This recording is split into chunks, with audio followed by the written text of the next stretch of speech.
Hello mga kahabi, welcome back sa aking aviary. Kamusta kayo? Tabingi. Yan. Okay na. So, welcome back mga kahabi sa aking aviary. Kamusta kayo? This is your boy, Jerry. So mga kahabi, update lang sa aviary natin. Hindi ako nakapag-vlog ditong mga nakaraan kasi sira yung cellphone ko. Which is yun kasi yung pinaka-convenient para sa akin na way para mag-vlog. Kasi point and shoot lang siya, tapos madali lang i-transfer yung data sa PC, you know it. So mga kahabi, today gamit ko yung GoPro. So papakita ko sa inyo mga kahabi yung anong update sa ating aviary, no? May mga good news, meron ding bad news mga kahabi, pero parang medyo mas maraming bad news.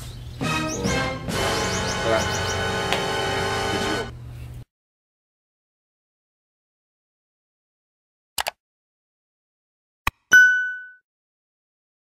Kabi, unang mapapansin nyo sa aviary ko, mayroon na siyang kulambo. Mga kabi, hindi yan dahil sa nilalamok yung mga ibon natin, no? So until recently lang mga kabi, nga pala, nawalan tayo or namatayan tayo ng isang ibon. So sad to say mga kahabi, namatayan tayo ng isang ibon. Anong ibon mga kahabi? Golden finch lang naman. So mga kahabi, ay ilang araw na yun, siguro mga pang third day na ngayon. 3 days ago, namatayan tayo ng golden finch. Yellow back na redhead, purple breast. Ang ganda ng ibon na yun, talagang hinayang na hinayang ako mga kahabi. So anong nakadali sa ibon natin? Una, akala ko, kasi syempre sa outdoor aviary, marami na rin akong experience. Alam ko na halos kung sino ang suspect pag nakita ko itsura ng ibon na biktima. So anong nangyari mga kahabi? Nung una nakita ko, akala ko noong una ano lang, baka daga, pusa. Pero kasi mga pusa dito, hindi naman gumagawi rito sa likod. Tapos yung mga daga rito sa likod, I took care of them already. So sigurado ako na hindi sila. So nag-isip ako mga kahabi, sino kaya ang culprit sa nangyari sa ibon natin? So mga kahabi, nito lang, past few days, kahit dati mga kahabi pala, nung nag-aalaga ako ng African lovebird sa Aparakit, laging may dumadayong ibon. Ibong maya, mga iba't ibang klase ng ibon, mga maliliit lang naman. Harmless sila mga kahabi for me, kasi di naman ako laging nasa ibonan. Tapos wala naman, since African lovebirds, mga budgie parakit talaga ako nun, parang hindi naman sila harmful sa mga alaga nating ibon. Kumbaga mas malaki yung mga ibon natin sa kanila, so safe naman sila, no? So mga ibong maya, tarat, mga ganong klaseng ibon. So okay lang, no? Nahihinahin kasi dito yung mga kahabi. Tingnan nyo kasi mga kahabi yung ano. Tingnan nyo ang aking environment. Gubat. Pero mga kahabi, huwag yung papalin lang, nasa ano po ako. So nasa Valenzuela City ako mga kahabi. Pretty much in Metro Manila. Talagang ano lang ito mga kahabi, lugar namin. Preserve itong area na to kasi compound kami. Well, anyways, so nakita nyo naman yung environment dito, napakaraming puno, no? So napakarami ding ibon dito na siyempre naninirahan, mga local birds natin dyan. So harmless naman, kaya hinayaan ko lang. Tapos recently nakita ko merong ibon na laging punta ng punta dito. So yung ibon na yun mga kahabi, yung Maria Capra. Kung hindi kayo pamilya sa Maria Capra, ito itsura niya.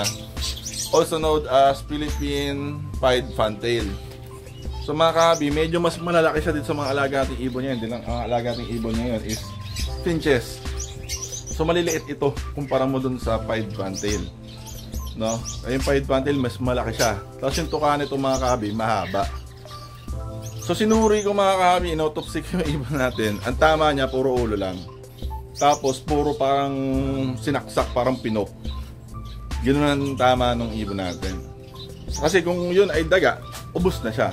Kung yun ay pusa, ubos na rin siya, no? Pero hindi, kompleto yung pakpa, kompleto yung paa, kompleto. Yun yara, para siyang sinaksak mga kahabi. So meron tayo ditong ito, blue. Sensya na. At meron tayo ditong blue na gumakabi, pero siya nakasurvive.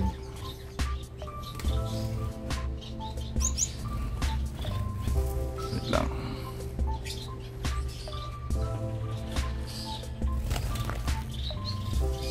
Yan, papakita ko na lang yung picture. Nakasurvive tong ano natin na to. Kaya nilagyan ko ng net itong mga kahabi. Kasi inaaway sila nung ibong Maria Capra. Yan.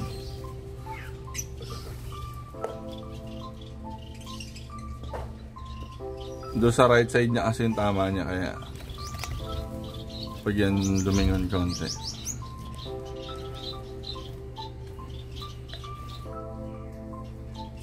Do okay pa naman yung mata niya. Ayun o. Ayun o. May tama. Ito yung buhok niya. Tikwas-tikwas sa side na yan.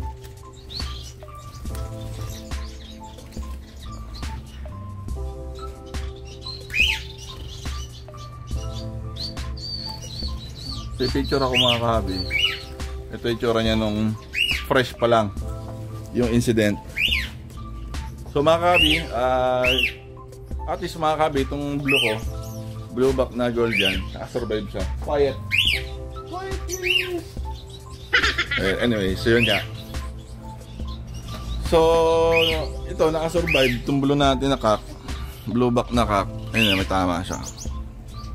Yun nga lang, sad to say, yung isa nating yellow mga kabi, hindi siya nag-survive. So inaaway siya. So since open yung aviary ko, ayan o, open yung aviary. Tatry ko munang mag-ipon ng funds. Ipon muna ng funds para maipa-close ito. No? Kasi para isang gastusan na lang, ipunin ko muna.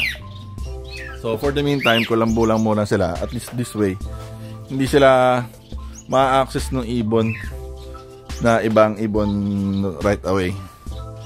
Yan. Okay. Tapos mga kabi, since nawala ng kapares yung isa nating ibon, yung namatay na kapartner, nag-acquire tayo ng bagong gold yan. So ito, gusto ko rin tong ano na to eh, kulay na to, kasi sa lahat ng gold yan, siya lang yung wala ako. Meron na akong blue back, meron na akong green back, meron na akong yellow. Ito yung wala tayo mga kabi. Ito, papakita ko. Whoop. So yun mga kahabi, meron tayo ditong ito yung tinatawag na silverback. Kulay silver talaga mga kahabi, oh. Bluish white, parang ganon. So hence tinawag siyang silver. Ayan siya mga kahabi, oh. Kakyan. So ito galing naman tong Norsagaray, Bulacan. So sabi ko nga, ang Golden Twins hindi naman siya sobrang mahal, though pricey. May value talaga siya monetary. Though hindi ganun kamahal kagaya ng mga African lovebirds na mga imported na budgie. Yun nga lang, siyempre more than 1,000 pesos din siya kumbaga makahabi ang isa. Kaya gastos siya rin kumbaga, di ba? Kaso ang masaklap dun siya makahabi, ang hirap maghanap ng ano na magandang mapagbibilan, no? Kaya nung available, yung meron kung saan makakabili. Kasi kaya ito nyo naman makabi, bukod kay Paring Roy, si Paring Roy naman Caloocan, no? Si Paring Roy Caloocan, pero syempre hindi naman lahat pwedeng bilhin kay Paring Roy. So maraming ibon si Paring Roy, kumbaga ibig sabihin, syempre gusto mo rin mag-try ng linyada ng iba para haluan mo, mix yung mga ano mo, ibon. So mga kabi, ang hirap maghanap kasi ito nyo, yung mga iba kong ibon galing ng Gentry, Cavite, San Fernando, Pampanga. So ang pinakamalapit si Paring Roy, tsaka dito nakabili ako itong silver, nakuha ko siya sa Norsagaray, Bulacan. So shout out kay Sir Paolo. So yun lang muna, update lang mga kabi. So medyo busy na itong mga nakaraan, syempre school ng bata, tapos hobby duties. Yan. So ito yung mga ibon natin. Itong mga ano, hindi naman nagalaw eh. Hindi naman sila inaway. Siguro kasi matapang lang talaga din yung matapang lang din siguro talaga yung ano natin, yellow back na cock dito. Pumalag siya. Yun nga lang, syempre. He bit off more than he could chew. So yun lang, sayang lang.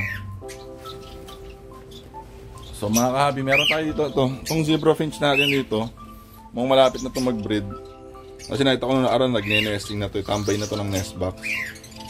Okay. Ito namang ano natin dito, owl finch.